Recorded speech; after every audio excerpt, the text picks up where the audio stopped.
이번 주 토라 포션의 이름 에모르 말하여입니다. 하나님께서 이번 주간 우리가 하나님을 예배하고, 예배란 하나님을 만나고 하나님의 음성을 듣는 것입니다. 그리고 부르신 곳에서 믿음의 말과 믿음의 선포하는 자로 부르셨다. 에모르, 말하여라. 어떠한 말을 할 것인가는 우리의 믿음의 선택에 달려 있는 것입니다. 왜냐하면 하늘의 그 말씀을 이 땅 가운데 우리의 입술의 고백과 선포를 통하여 하늘의 뜻을 이 땅에 풀어내는 자이기 때문입니다. 이러한 자가 제사장의 역할을 감당한다. 하나님과 사람들과의 사이의 중재자의 역할인 것이죠. 그래서 하나님과 세상을 연결해주는 중재자는 능력의 원천 되신 예수와의 생명과 능력을 필요로 하는 대상들을 이어주는 역할을 감당해야 한다. 자녀들에게, 믿음이 없는 부모에게, 남편 아내에게 하나님의 담겨놓으신, 계획해놓으신 계획과들을 말하는 자가 되어라. 보이는 것은 절망과, 보이는 것은 아무것도 보이지 않지만 하나님께서 반드시 당신에게 계획해 놓은 그 일들과 뜻들이 있습니다. 이게 중재자가 해야 할 말인 것이죠. 그러나 중재자의 역할을 감당하지 못하게 되어지면 사실에 입각하여 말을 하게 되어진다. 믿음의 말을 하지 못하게 되어진다. 왜냐하면 믿음의 말은 누가 할 수 있습니까? 믿음이 있는 자를 통해 믿음의 말을 할 수 있는 것이다. 눈에 보이고 환경이 사실이지만 그 안에 하나님이 일하실 것들에 대한 믿음의 눈을 들어 말을 하는 자, 그 사람이 어떠한 영을 가지고 있습니까? 총명의 영을 가지고 있는 자. 총명의 영이란 믿음의 눈을 들어 하나님의 말씀을 깨달아 아는 거예요. 믿음의 눈이 들려야 됩니다. 그래야 하나님이 우리에게 맡겨놓으신 말을 할 수가 있게 되어진다. 그렇지 아니하면 감정의 말을 하기 시작한다. 짜증과 어려움과 불평과 불만을 말하게 되어지겠지요. 레위기 21장 1절의 말씀, 여호와께서 모세에게 이르시되 아론의 자손 제사장들에게 말하여 이르라. 하나님의 말씀을 대언하라. 에모르, 말하여 히브리 원어가 에모르이며 그 의미는 하나님의 말씀을 성령님의 조명하심 통하여 깨닫는 것을 의미한다. 하나님의 말씀이 있는데 그 말씀을 문자적으로 아는 것과 성령님의 조명하심을 통하여 깨달아 아는 것과는 차이가 있다 없다? 하늘과 땅이겠죠. 이게 대표적으로 무엇이냐면, 목사님, 우리 가정과 직장을 향한 하나님의 뜻이 무엇인지는 알겠으나 그 뜻을 위해서 살아가는 것은 어려운 것 같습니다. 문자적으로는 하나님의 뜻과 계획을 안다. 하지만 성령님의 조명하심을 통하여 능력이 없기 때문에 그 뜻을 이뤄내지 못하게 되어진다. 그래서 우리는 계속 여호와의 7영을 구해야 합니다. 단순히 지식적으로 하나님의 말씀을 깨닫는 것 안에만 머물러 있는 것이 아니라 그 말씀을 경험하고 풀어지게 하여 주십시오. 왜 이렇게 되어야 하는지 아십니까?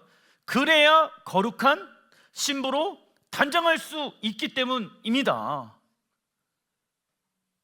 주님 앞에 흠없는 거룩한 신부로 서기 위해서는 에모르가 있어야 된다고. 성령님의 조명하심을 통하여 하나님의 계획과 말씀과 뜻을 깨달아 알 수 있어야 거룩한 신부로 무엇할 수 있다?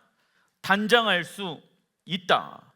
시편 119편 103절의 말씀, 주의 말씀의 맛이 내게 어찌 그리 단지요, 내 입에 꿀보다 더 단이다 말씀합니다. 여러분들, 하나님의 말씀의 맛이 내게 어찌 그리 달아야 합니다. 너는 가장 맛있는 음식이 무엇이니? 라고 누군가 물어보게 되어지면 하나님의 말씀입니다. 근데 목사님, 제가 하나님의 말씀을 맛보아서 알고 내가 먹다 보니까 쓰던데요? 이런 사람이 있죠? 나는 왜 하나님의 말씀이 쓸까요? 제대로 적용하지 않았기 때문에, 나의 의로 하나님의 말씀을 이뤄내려고 하였기 때문에, 그래서 사람들에게 이야기합니다. 하나님의 말씀대로, 하나님의 뜻대로, 하나님의 계획대로 살아가 보자. 그게 가장 좋다. 그게 가장 우리에게 좋은 맛을 낸다. 그게 가장 단맛을 낼 수 있다 라고 얘기할 수 있다는 것입니다. 그런데 그 하나님의 말씀을 적용하지 아니하는 자들은 하나님의 말씀이 달다라는 것을 알지 못한다라는 거예요. 왕의 식탁 중에 가장 맛있는 음식은 어떠한 맛입니까? 하나님의 말씀의 맛이겠죠. 아무리 좋은 것이라고 하여도 직접 체험해 보지 않고서는 그 좋음의 실체를 알 수가 없습니다. 예를 들면 맛있는 음식을 파는 식당이 있으면 그곳에 가서 맛봐야 하는 것처럼 하나님의 선하신 계획을 맛보기 위해서는 우리의 삶을 하나님께 맡겨드리는 무엇이 필요할까요? 대가 지불이 필요하다. 그것이 너무 좋기 때문에. 그런데 일주일 동안 살아오면서 하나님의 말씀의 그 단맛을 모르는 사람들은 어떤 사람들이냐면 그냥 듣고 끝나는 거예요. 그 안에 시간과 내 열정과 내 재정과 내 마음을 쏟지를 않아. 그러면 이게 가벼워지는 거예요. 나에게 있어서 소중하지 않은 거야. 마태복음 5장 6절에 의에 줄이고 목마른 자는 복이 있나니 그들이 배부를 것이며, 시장이 반찬이다 라는 말이 있듯이 배고픈 사람에게 밥 먹으라고 설득할 필요가 없지요. 하나님은 우리에게 생명을 주시고 풍성한 삶으로 초대하고 계신다. 왕이신 하나님의 초대를 받은 우리가 해야 할 것은 무엇을 가지고 하나님께 나아가는 것입니까? 배고픔, 갈망함인 것입니다. 그 결과 하나님의 풍성한 은혜를 우리는 경험할 수가 있다. 시편 1편 1절의 말씀, 복 있는 사람은 악인들의 꾀를 따르지 아니하며 죄인들의 길에 서지 아니하며 오만한 자들의 자리에 앉지 아니하고 오직 여호와의 율법을 즐거워하여 그의 율법을 주야로 묵상한도다. 그가 하는 모든 일이 다 형통하리로다. 묵상의 히브리 원어가 하가입니다. 작은 소리로 읊조리다 또는 되새김질하다 또는 주의하다입니다. 우리는 하나님의 말씀을 되새김질하여 우리의 것으로 만들어 먹어야 합니다. 이 시대는 설교나 성경 지식을 인터넷과 책을 통하여 많이 알 수 있지요. 그러나 하나님의 말씀의 맛을 알기 위해서는 그 말씀을 우리의 삶 가운데 되새김질, 무엇을 해야 합니까? 적용해야 그것이 누구의 것이 될 수 있습니까? 우리의 것이 될 수가 있습니다. 그 대표적인 예로 되새김질하는 동물들을 한번 보십시오. 소이지요. 소는요, 위가 4개라고 합니다. 그래서 여물을 씹어서 먹게 되어졌을 때 계속 되새김질하지요. 그런데 놀라운 것은 무엇이냐면 되새김질하게 되어졌을 때 소가 힘이 세잖아요. 그런데 상식적으로 봤었을 때는 풀을 먹고 있는데 어떻게 힘이 저렇게 셀 수 있을까? 그것은 위가 4개 있기 때문에 그러하다고 합니다. 그래서 소가 그러한 장사와 같은 힘을 낼 수 있는 원동력이 위가 4개이기 때문이다. 계속 되새김질하기 때문이다 라는 거예요. 그런데 만약 소가 되새김질을 하지 아니하고 그 여물을 먹게 되어지면 어떻게 되어질까요? 소화 불량이 일어나게 되어지겠죠. 그리고 힘을 잃어버리게 되어질 것입니다.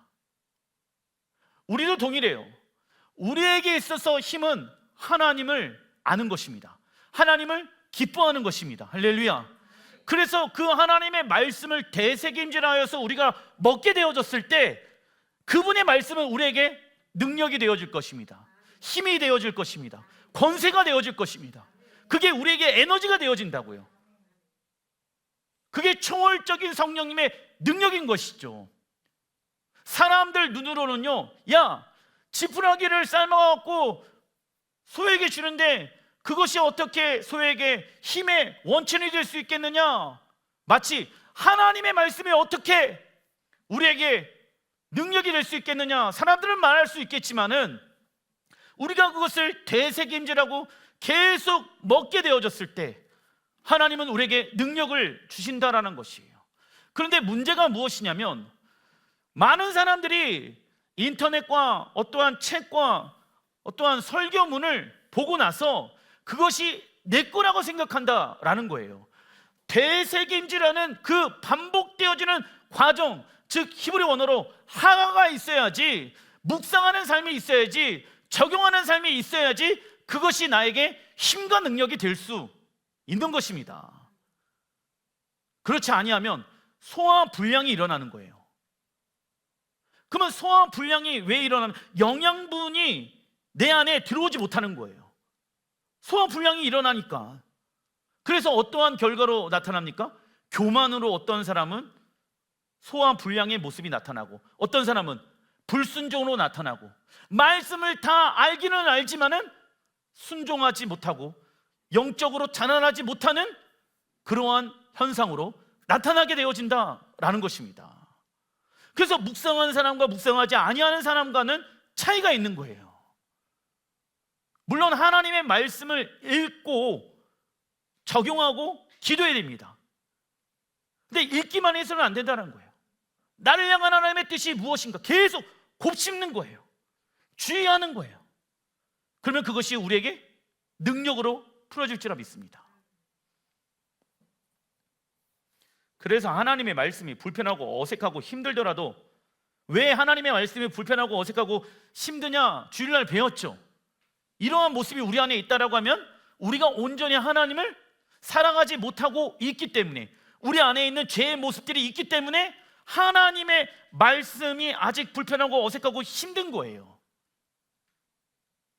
여러분들이 느껴지는 그 하나님의 말씀에 순종하게 되어졌을 때 불편하고 어색하고 힘든 것은 무엇 때문에 그렇다? 아직 내가 하나님을 온전히 사랑하지 못하고 있다는 증거인 거예요. 왜냐하면 하나님은 온전한 사랑으로 우리를 사랑하셔서 당신의 하나밖에 없는 아들 예수야를 주셨다. 이러한 반복되어지는 훈련을 통하여 우리의 삶 가운데 적용시켜야 된다. 그 결과 그가 하는 모든 일이 무엇되어진다라고 시편 1편 3절에 기록되어져 있습니까? 형통. 그러면 세상에서 말하는 형통이 있고 성경에서 말하는 형통이 있겠죠. 형통이란 사칼, 뜻은요 지혜롭다, 이해하다입니다. 하나님의 말씀을 따라 살아가게 되어졌을 때 우리는 남들이 보지 못하는 지혜를 얻게 될 것이며 그가 하는 모든 일이 성공적으로 이루어질 것입니다. 그래서 하나님의 말씀의 능력은 빛과 어둠을 드러나게 하며 잘라내는 힘을 가지고 있다. 그러나 우리가 하나님의 말씀은 알고 있지만 아는 것만큼 삶의 변화가 나타나지 않는다라고 하면 우리 안에 누가 계신지를 확인해 봐야 됩니까? 예수와. 왜냐하면 예수와는 생명이잖아요. 마태복음 5장에 하나님의 말씀은 생명의 씨앗이라고 말씀하고 있잖아. 그런데 아는 것만큼 우리의 삶 가운데 변화가 나타나지 않는다라고 하면 우리 안에 우리를 변화시키시는 예수야가 계신가 계시지 아니한가를 먼저 점검해 봐야 한다. 변화란 우리의 자아는 없어지고 예수와의 생명이 나타나는 것입니다. 우리가 예수와의 생명으로 인해 거룩하게 변한다면 세상은 자연스럽게 어떻게 되어집니까? 거룩한 모습으로 변할 것입니다. 왜냐하면 여러분 생각해 보세요. 여러분들 한 사람과 만나고 있는 이웃의 사람이 몇 명일까요? 적어도 20명은 넘지 않겠습니까? 여기 안에 있는 사람마다도 20명은 돼요.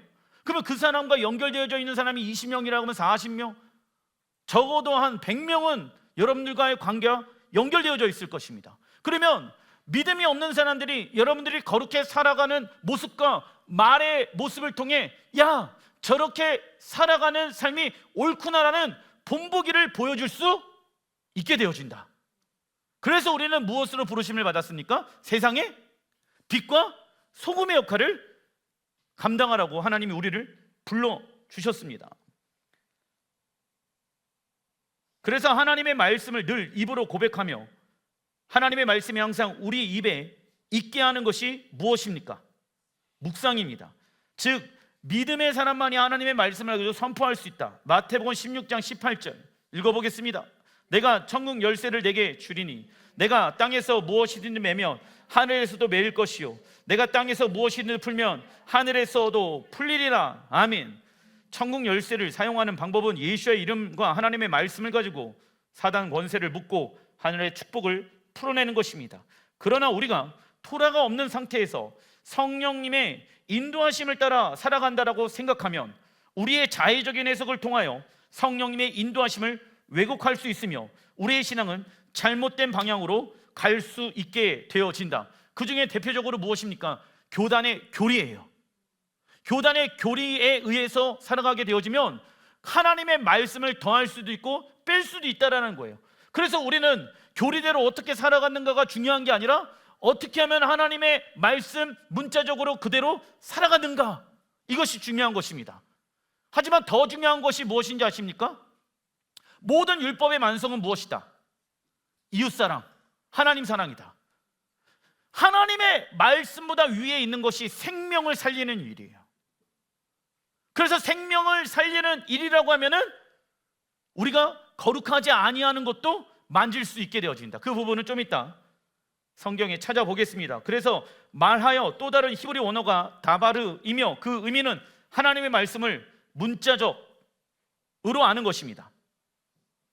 쉐머로 아는 게 아니에요. 문자적으로 아는 거예요. 그런데 능력이 있다 없다? 없어요. 목사님, 하나님의 말씀은 알겠지만 그렇게 살아가는 건 어려워요. 하나님의 말씀을 무엇하지 않았기 때문에 어려울까요? 적용, 훈련, 순종, 씹어서 곱씹어야지 나에게 있어서 그 곱씹는 능력들이 하나님의 권세로 풀어지게 되어지는데 그것을 하지 않았기 때문에 그 능력들이 나타나지 않는 것입니다. 아론의 두 아들 나답과 아비후는 문자적으로 하나님의 말씀을 알고는 있었지만 성령님의 조명하심이 없어서 죽게 되어진 것이다. 그제야 아론은 다른 불로 제사 드리지 말라는 하나님의 말씀을 깨닫게 되어집니다. 이처럼 우리에게 하나님의 말씀이 이성의 생각 속으로 있어도 성령님의 조명하심이 없다라고 하면 깨닫지 못하게 되어진다. 로마서 12장 2절의 말씀, 너희는 이 세대를 본받지 말고 오직 마음을 새롭게 함으로 변화를 받아. 마음을 새롭게 변화시키는 것은 누구의 영역입니까? 너희는이죠. 하나님의 영역이 아니에요. 너희는 나와 있죠. 이 세대를 본받지 말고 오직 마음을 새롭게 함으로 변화를 받아. 우리의 마음을 새롭게 변화시키는 것은 하나님에게 달려있지 않습니다. 우리에게 달려있는 거예요. 내 마음에 하나님의 말씀을 두게 되어졌을 때 우리의 마음은 새롭게 되어지는 것이죠. 하나님의 선하시고 기뻐하시고 온전한 뜻이 무엇인지 분별하도록 하라. 분별은 누가 하는 것이다? 내가 하는 것이다. 우리가 마음을 새롭게 함으로 변화를 받기 위해서는 먼저 무엇이 필요합니까?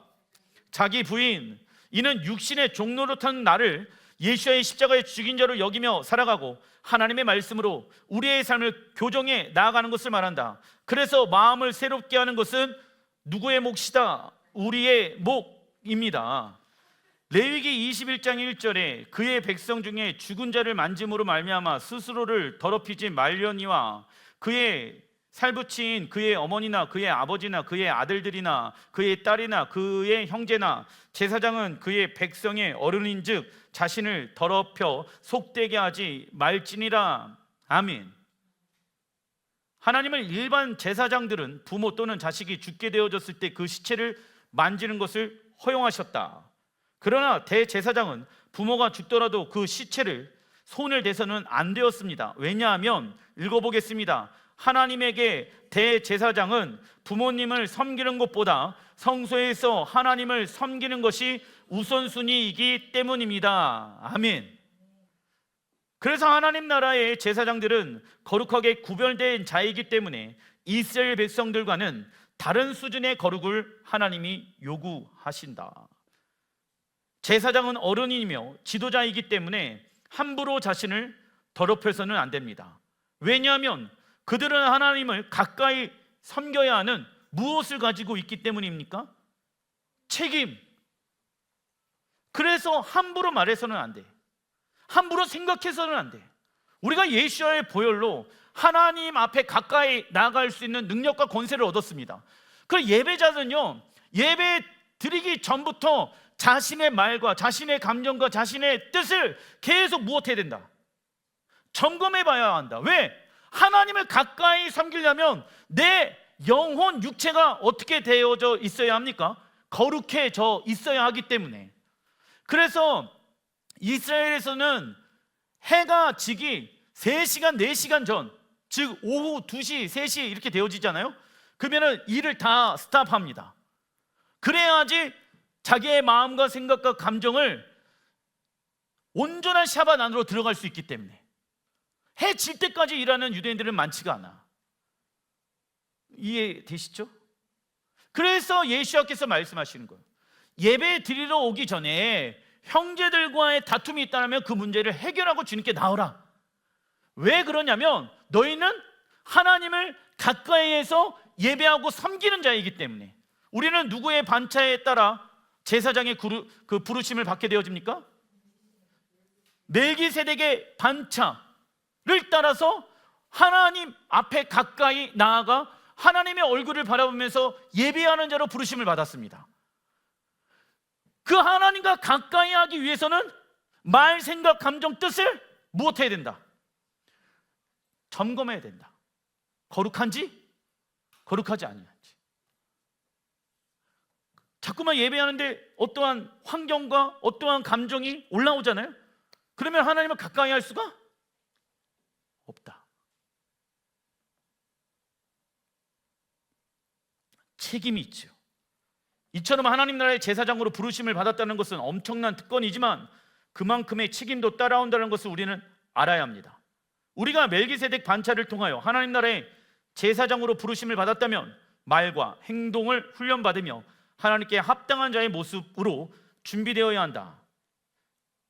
다음 읽어보겠습니다. 한 사람이 하나님의 말씀대로 살아간다면 그 사람이 만나는 자는 그 행위를 본받게 되어 있기 때문입니다. 우리가 하나님의 말씀으로 살아간다라고 하면은 우리의 가정 안에 있는, 직장 안에 있는 나를 만나는 모든 자는 우리의 행위를 본받게 되어 있다. 그런데 교회를 다니고 있는데 어른으로 하나님의 부르심을 받았는데 우리는 더 이상 어린이가 맞다 아니다, 어른이다, 영적인 권위를 가지고 있다라는 거예요. 어디에서? 가정에서? 직장에서? 에베소서 1장 4절의 말씀. 곧 창세전에 그리스도 안에서 우리를 택하사 우리로 사랑 안에서 그 앞에 거룩하고 무엇이 없게 하시려고, 흠이 없게 하시려고. 하나님께서 우리를 흠없는 자로 만드신 이유는 하나님을 가까이에서 예배하고 흠없는 제물로 드려져야 하기 때문입니다. 예수야는 지금 시대에 흠없는 신부를 찾고 계신다. 우리가 하나님 나라에 들어가 신랑 예수야께 가까이 나가길 원한다라고 하면 우리는 그분의 성품 흠없는 자로 닮아가야 합니다. 호세아, 이게 구원을 이루어가는 삶이기 때문이죠. 호세아 6장 6절. 나는 인애를 원하고 제사를 원하지 아니하며 번제보다 하나님을 아는 것을 원하노라. 인애의 히브리 원어가 헤세드입니다. 이는 하나님의 말씀을 바탕으로 한 신실하고 충실한 사랑을 의미한다. 그리고 하나님을 아는 것의 히브리 원어가 야다입니다. 이는 하나님을, 신랑 하나님을 전 인격적으로 아는 것을 의미합니다. 부부와의 관계를 이 히브리어 야다로 사용하였습니다. 이 단어를 예를 들면 우리가 누군가를 진정 사랑한다라고 하면 그 사람을 더 알고 싶어질 것이며 그 사람과 친밀해질수록 서로에게 좋은 영향을 미치게 될 것이며 가까워질수록 서로 닮아갈 것입니다. 그러나 예수와의 생명이 우리의 삶 가운데 나타나지 않는다라고 하면 하나님에 대해서 많이 알고 음성과 환상을 보더라도 하나님을 아는 것은 아닐 수가 있습니다. 이게 무슨 얘기인지 아시겠죠? 많이 안다라고 하지만 지혜가 있고 계시를 보고 환상을 보더라도 그 사람이 하나님의 형상을 닮아가는 모습이 없다라면 그 사람은 하나님을 아는 것이 아닐 수도 있다라는 거예요. 왜? 하나님은 우리를 신랑과 신부의 친밀한 관계 가운데 부르셨어. 하나님을 야다로 안다라고 하면 어떻게 되어진다? 하나님을 닮아간다. 하나님의 생각을 닮아간다. 하나님의 마음을 닮아간다. 하나님의 말을 닮아가기 시작한다. 하나님의 감정을 닮아가기 시작한다고. 왜? 하나님을 가까이에서 보고 있잖아.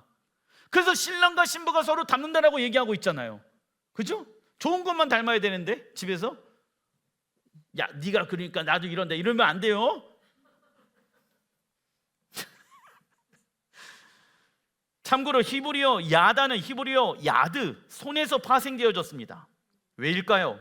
하나님은 우리를 누구보다 잘 아시며 우리를 누구보다 사랑하셔서 당신의 손으로 우리를 창조하셨다. 손이에요. 이 손과 하나님을 사랑하고 하나님을 아는 야다랑 연결되어져 있다. 우리 또한 신랑 하나님을 사랑한다라고 하면, 야다 한다라고 하면 어느 것보다 하나님의 마음을 알아 무엇으로? 사랑과 순종으로 살아가야 하는 것입니다. 우리의 손이 하나님의 말씀에 순종하여 이웃과 교회와 열방을 사랑하고 섬기는 거예요. 누구의 손이? 우리의 손이. 누구를 사랑한다면? 하나님을 야다로 사랑한다라고 하면. 그리고 예시하는 레위기 21장 1절에 죽은 자를 만지는 거에 대해서 다음과 같이 말씀합니다. 누가복음 10장 29절.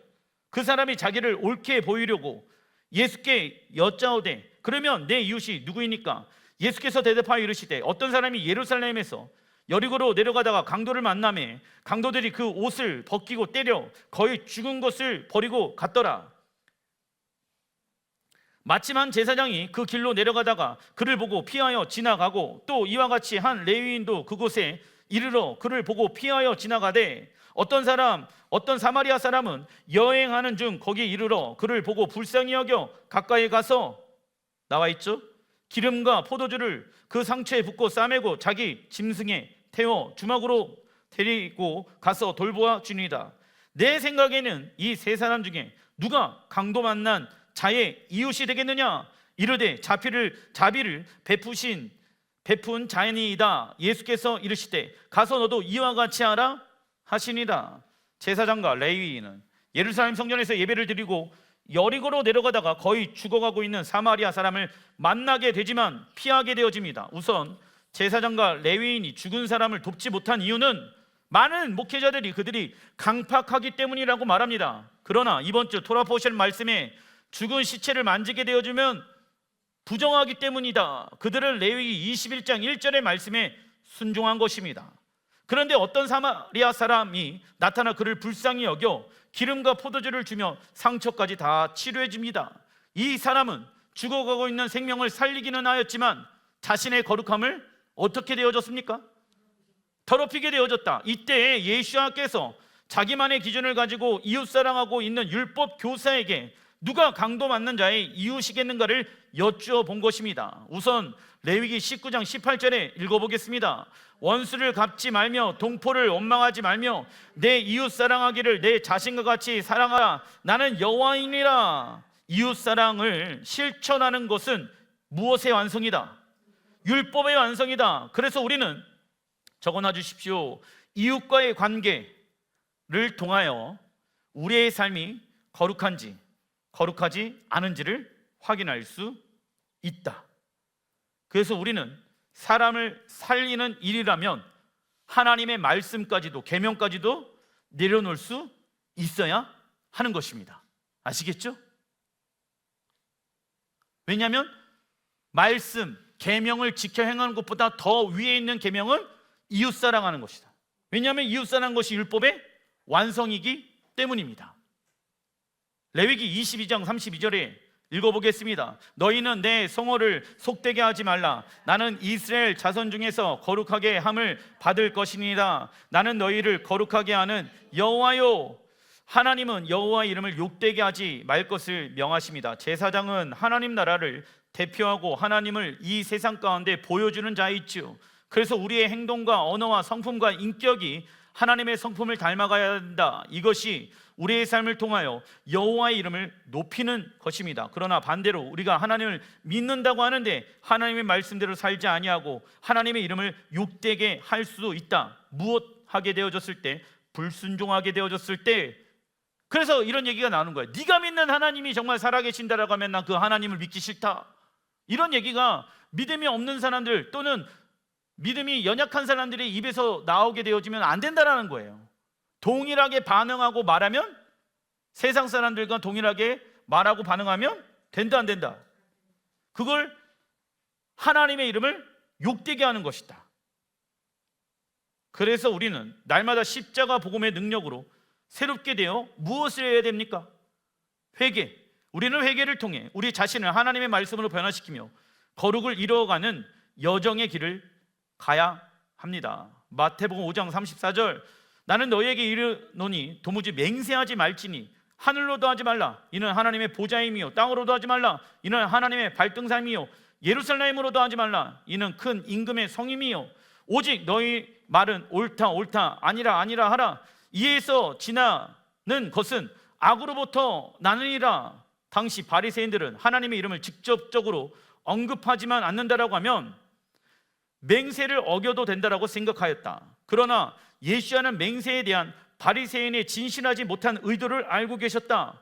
모든 말로 하여금 진실하고 정직하게 하고 약속한 것들을 지키면서 굳이 맹세할 수 없는 무엇을 만들라고 말씀하냐면 거룩한 습관. 내가 맹세할게, 내 말을 못 믿겠어?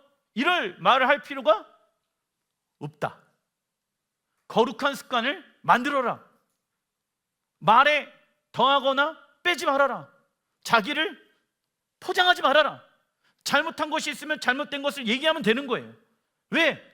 그게 거룩한 습관이에요. 핑계댈 필요 없다. 남 탓할 필요 없다. 환경 말할 필요 없다. 그죠? 솔직하게 연약함이 있으면 연약함 그대로 하나님 앞에 드러내고 그 영역을 거룩한 습관으로 만들어가면 된다. 근데 자꾸 무엇하려면 숨기려고 하고 탓하려고 하면은 하나님 앞에 온전한 자로 살지 못하게 되어집니다. 10계명의 9번째 계명에 내 이웃에 대하여 거짓 증언을 하지 말라 말씀하죠. 거짓말의 배후는 적그리스의 영이 존재하며 거짓말이 사람에게 파멸적인 결과를 가져올 것을 성경은 경고하고 있다. 남을 속이고 사기를 치며 중간에 말을 바꾸며 겉다르고 속다른 사람들은 거짓의 영에 사로잡혀 있는 모습이다. 어떤 이는 자신을 높이기 위해 거짓말을 하는 경우들이 있습니다. 그러나 우리가 잘못된 방법으로 우리 자신을 높일 때 우리는 조종의 영 가운데 사로잡히게 되어진다. 하지만 하나님 앞에 성실한 사람은 굳이 사람들에게 맹세할 필요가 있다 없다? 모든 것을 하더라도 누구에게 하듯 하라. 주께 하듯 하라. 주께 하듯 말하고. 왜? 주님은 다 알아요 몰라요? 내가 거짓말 하는지 안 하는지 알아요 몰라요? 그렇기 때문에 뭐든지 하나님 앞에서 사람들에게 이야기하고 있지만 누구 앞에서 말을 하는 습관을 길러야 된다. 하나님 앞에 거룩한 말을 하는 그 습관을 길러야 된다. 근데 자꾸 거짓말하고 자기를 뭐 이렇게 포장하고 환경 탓하고 막 이렇게 자기를 보지 못한다라고 하면 거짓의 영이 사로잡혀 있는 거예요. 거짓의 영이. 본질을 알아야 되는데 그 본질 무엇이 있는가 내 안에 떳떳하지 못합니다. 누구 앞에? 거짓의 영 가운데 사로잡혀 있는 사람들은 하나님과 사람들 앞에 떳떳하지 못하지요. 우리가 말한 것을 지켜나가지 못할 때는 진실한 자로 서기 위해 자신의 연약함을 인정하고 다시 하나님의 말씀으로 돌이키면 되는 것입니다. 기도하겠습니다.